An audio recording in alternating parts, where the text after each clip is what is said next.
नमस्ते, मेरा नाम डॉक्टर प्रीति है। मैं अखिल भारतीय आयुर्विज्ञान संस्थान में मनोचिकित्सा विभाग में सहायक प्राचार्य हूँ। मैं आज आप सबसे वृद्धावस्था में होने वाली एक मानसिक बीमारी डिप्रेशन या अवसाद के बारे में बात करना चाहती हूँ। इसको आमतौर पे उदासी की बीमारी भी बोलते हैं। उदासी की बीमारी या अवसाद दुनिया भर में एक सामान्य मानसिक बीमारी होता है और वर्ल्ड हेल्थ ऑर्गेनाइजेशन के अनुसार ये वयस्कों में 5% लोगों में पाया जाता है। वृद्धावस्था में इसकी संभावना थोड़ा ज्यादा होता है, यानी 5.7%। इसके अलावा 10 से 15% लोगों में उदासी की बीमारी ना होने पर भी नैदानिक रूप से महत्वपूर्ण अवसादग्रस्तता के लक्षण पाए जाते हैं। इससे हमें यह पता चलता है कि अवसाद की बीमारी कितना सामान्य है। यानी जब अगर हम रास्ते में जाते हैं और 100 लोगों को देखते हैं, उससे 10 में 15 लोगों में अवसाद की बीमारी के लक्षण पाए जाते हैं और 5 से 6 लोगों में अवसाद की बीमारी हो सकता है। अभी इस अवसाद बीमारी के बारे में जानना क्यों जरूरी है। यह अवसाद की बीमारी जो होता है, ये लोगों को भावनात्मक तरीके से बहुत पीड़ा देता है और जीवन की गुणवत्ता यानी क्वालिटी ऑफ लाइफ में भी कमी देता है। और हमें ये पता है कि वरिष्ठ लोगों में शारीरिक बीमारियां होने का संभावना ज्यादा होता है। उदासी की बीमारी इन शारीरिक बीमारियों के परिणामों में दुष्प्रभाव लेकर आ सकता है। उदासी की बीमारी में लोगों को हर दिन का दिनचर्या, जैसे उठ के ब्रश करना या नहाना या बिस्तर से उठना, ये सारी चीजें बोझ लगता है। इस वजह से उनका व्यायाम कम होता है और शारीरिक गतिविधियां कम हो जाता है। इस वजह से शारीरिक बीमारियां होने का संभावना बढ़ता है। इसके अलावा चिंता ज्यादा करते हैं और नींद की कमी भी होता है। ये तीनों कारण से, व्यायाम कम होने से, नींद ना आने से और चिंता ज्यादा करने से बहुत सारी शारीरिक बीमारियां हो सकती हैं, जैसे हृदय की बीमारी, मधुमेह आदि। इसके अलावा जिन लोगों में शारीरिक बीमारियां होता है, उदासी के कारण उनके मन में नकारात्मक विचार आते हैं, जिससे वो शारीरिक बीमारियों के उपचार ठीक तरीके से पालन नहीं कर पाते हैं। इससे भी उन बीमारियों के परिणाम में दुष्प्रभाव होता है। अगर डिप्रेशन का इलाज सही समय पे किया जाए तो उससे शारीरिक बीमारियों के परिणाम में भी अच्छा प्रभाव पड़ सकता है। अभी हम आते हैं डिप्रेशन के लक्षण क्या क्या होते हैं, कैसे हम पहचाने कि इस मरीज में डिप्रेशन की बीमारी है। अगर हम देखेंगे, डिप्रेशन या अवसाद की बीमारी में एक मुख्य लक्षण होता है कि उदासी का भावना। उदासी का जो भाव होता है दोस्तों, हमें पता है कि वो आम भावना है जो सारे लोग महसूस करते हैं जब हमारे साथ कोई बुरा घटना होता है। लेकिन अवसाद की बीमारी में, उदासी की बीमारी में, ये जो उदासी का भावना जो होता है वो लंबे समय रहता है, यानी पूरे दिन या ज्यादातर समय रहता है और ये 2 हफ्ते या उससे अधिक रहता है। कभी कभार बुजुर्ग लोगों में उदासी की भावना की जगह पे चिड़चिड़ापन या चिंता ज्यादा पाया जाता है। उसके अलावा वो लोग शारीरिक लक्षणों में ज्यादा ध्यान दे सकते हैं, यानी बोलना कि मुझे बहुत सारी जगह पे दर्द होता है या कब्ज होता है या नींद नहीं आता है। इस तरीके के शारीरिक लक्षणों पे ज्यादा ध्यान देते हैं। इसके अलावा जो उदासी में पाया जाता है वो यह है कि जिन चीजों में पहले उनको दिलचस्पी होता था उससे मन हट जाना या मजा कम आना। जैसे कोई लोगों को पहले पूजा पाठ में मन लगता है या टीवी देखने में मन लगता है या लोगों से बातचीत करने में मन लगता है, उन सारी चीजों में रुचि कम हो जाना और अकेला रहना पसंद करना, ये उदासी की बीमारी में होता है। और जैसे मैंने पहले बताया, उनको थकान बहुत ज्यादा महसूस होता है।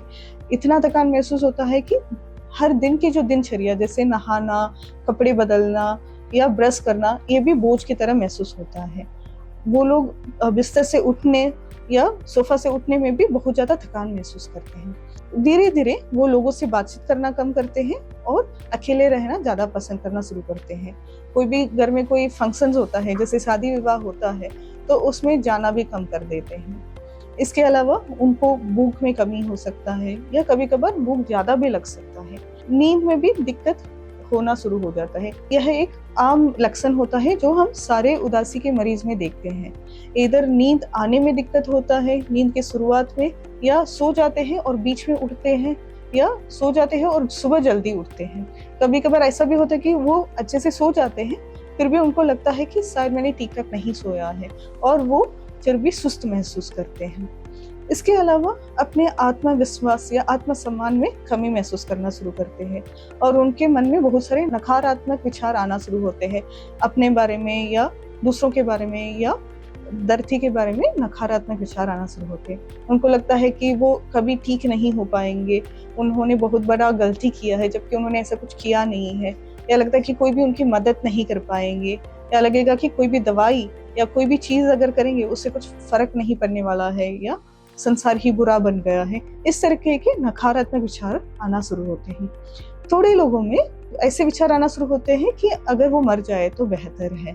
वो कभी कभार ऐसे बताते हैं कि अगर भगवान मुझे उठा ले तो बेहतर है, या मैं सोते सोते दोबारा मैं ना उठूं। थोड़े लोगों में आत्महत्या का भी विचार आना शुरू होते हैं और कभी कभार वो कोशिश भी करना शुरू करते हैं। ये जो लक्षण होते हैं ये सारे उदासी के लक्षण हैं, लेकिन हमें ये जानना जरूरी है कि ये सारे लक्षण सारे मरीजों में नहीं होता है। उदासी के अलग अलग गंभीरता होता है, अलग अलग तीव्रता होता है। थोड़े लोगों में हल्का हो सकते हैं, थोड़े लोगों में मध्यम हो सकता है, थोड़े लोगों में गंभीर हो सकता है।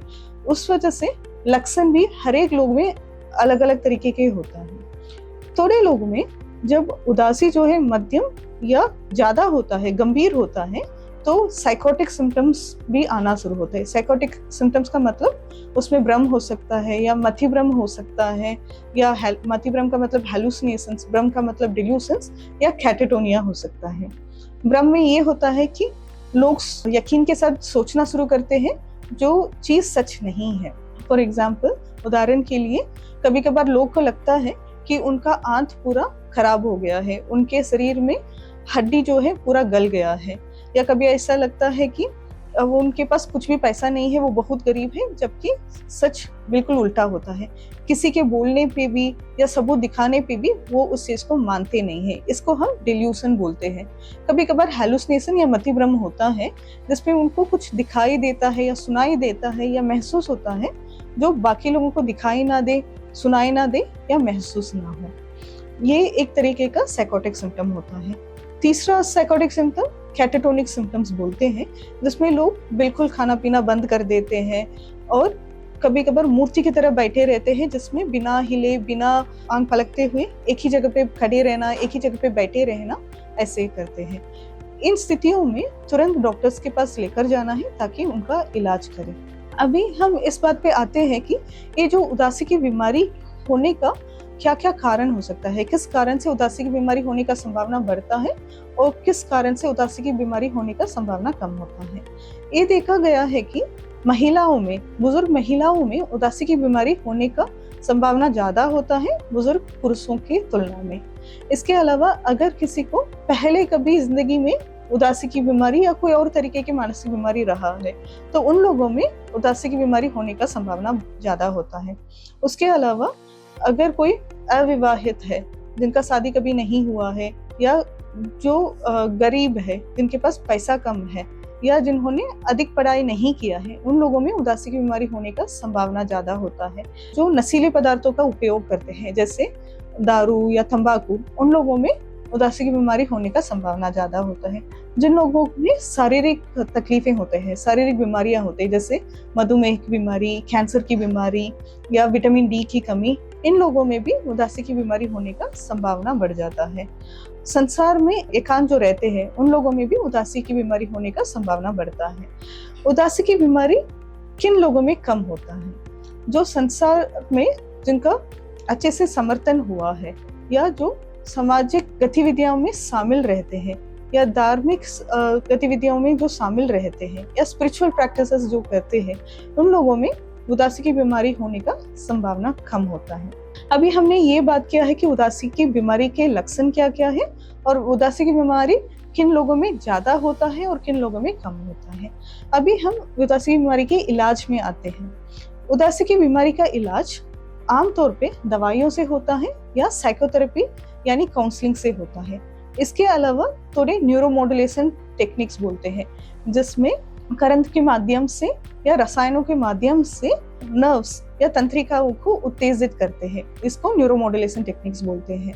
जो ज्यादातर अगर हल्का या मध्यम अवसाद की बीमारी में दवाइयाँ या साइकोथेरेपी का प्रयोग किया जाता है, लेकिन जब गंभीर हो जाता है बीमारी, दोनों को मिला के हम इलाज करते हैं। दवाइयाँ जो हम देते हैं उसमें हम ये देखते हैं कि ये जो उदासी की बीमारी यूनिपोलर डिप्रेशन है, यानी हमेशा इनको उदासी ही आया है, या बाइपोलर डिप्रेशन है, यानी इसके पहले कभी जिंदगी में तेजी के लक्षण भी आए हैं। अगर सिर्फ उदासी के लक्षण आए हैं तो फिर हम एंटी डिप्रेसेंट्स देते हैं, जिसमें हम SSRI या सेलेक्टिव सेरोटोनिन रीअपटेक इनहिबिटर्स या SNRI serotonin norepinephrine reuptake inhibitors ज्यादातर देते हैं। अगर किसी में बाइपोलर डिप्रेशन रहता है, यानी जिनमें तेजी की बीमारी पहले कभी रहा हो और अभी उदासी की बीमारी है, तो उनमें हम मूड स्टेबलाइजर देते हैं। और जिनमें साइकोटिक सिम्टम, जैसे मैंने पहले बोला कि भ्रम या मथिभ्रम या कैटाटोनिक बिहेवियर होता है, उन लोगों में इस उदासी की दवाइयों के साथ साथ हम एंटीसाइकोटिक दवाइयां भी साथ में देते हैं। ये दवाइयां कम से कम हम 1 साल के लिए देते हैं जिनमें पहली बार उदासी का एपिसोड आया हो। लेकिन अगर बार बार उदासी का एपिसोड आता है या जिन लोगों में उदासी का रिस्क बहुत ज्यादा होता है, उन लोगों में हम लंबे समय के लिए दवाई देते हैं। अभी हम आते हैं साइकोथेरेपी में। साइकोथेरेपी या काउंसलिंग में जो आमतौर पे दिया जाता है वो कॉग्निटिव बिहेवियर थेरेपी बोलते हैं। इसमें हमारे नकारात्मक विचारें और हमारे व्यवहारों में बदलाव लेकर आने के लिए काउंसलिंग या टॉक थेरेपी, यानी बातचीत से और उसके साथ साथ थोड़े होमवर्क के साथ इसमें बदलाव लेकर आते हैं। इसमें सेशंस जो होते हैं मनोवैज्ञानिक या साइकोलॉजिस्ट के साथ होते हैं। हर एक सेशन जो होता है 1 घंटे का होता है और कम से कम 6 सेशंस होते हैं। कभी कभार वृद्धावस्था में हमें ज्यादा सेशंस देने की जरूरी पड़ सकता है। इसके अलावा जो न्यूरोमॉड्यूलेशन टेक्निक्स होते हैं उसमें हमारे पास होता है मॉडिफाइड इलेक्ट्रोकन्वल्सिव थेरेपी, RTMS या रिपीटेटिव ट्रांसक्रेनियल मैग्नेटिक स्टिमुलेशन या TDCS यानी ट्रांसक्रेनियल डायरेक्ट करंट स्टिमुलेशन। ये तीनों चीजें एम्स दिल्ली में उपलब्ध है। इसके अलावा जो थेरेपीज होते हैं वो इंटरपर्सनल थेरेपी होता है, रिलैक्सेशन थेरेपी होता है, बायोफीडबैक थेरेपी होता है, यानी कई प्रकार के थेरेपीज होते हैं जिससे हम मरीज को उदासी से बाहर लेकर आ सकते हैं। अभी अंत में ये मैं बताना चाहूंगी कि बहुत लोग ये सोचते हैं कि उदासी के लक्षण जो होते हैं वो पार्ट ऑफ नॉर्मल एजिंग है, यानी जब बूढ़े होते हैं ये उदासी के लक्षण वो नॉर्मल एजिंग का प्रोसेस है, यानी बुढ़ापन का एक हिस्सा होता है। लेकिन दोस्तों मैं ये बताना चाहूंगी कि उदासी की बीमारी आमतौर पे नहीं होता है नॉर्मल एजिंग में। ऐसे लक्षण आप पाते हैं अपने वृद्ध लोगों में तो उन लोगों को तुरंत पास के कोई साइकियाट्रिस्ट या साइकोलॉजिस्ट के पास लेकर जाइएगा। अगर उन लोगों में अगर देखते हो कि कोई आत्महत्या करने के विचार आते हैं या आत्महत्या करने का संभावना आपको नजर में आता है तो उनको कभी अकेला ना छोड़े, 24 घंटे उनके साथ रहे। कोई भी हानिकारक चीजें जैसे चाकू हो गया है या हार्मफुल केमिकल्स जैसे घर में डेटॉल या फिनॉल की बोतल, उन सबको कोई कबोर्ड में रखे, ताला डाल के, चाबी अपने पास रखें, दवाइयों के अपने हाथों से ही दें और लगातार साइकोलॉजिस्ट के पास लेकर जाइएगा।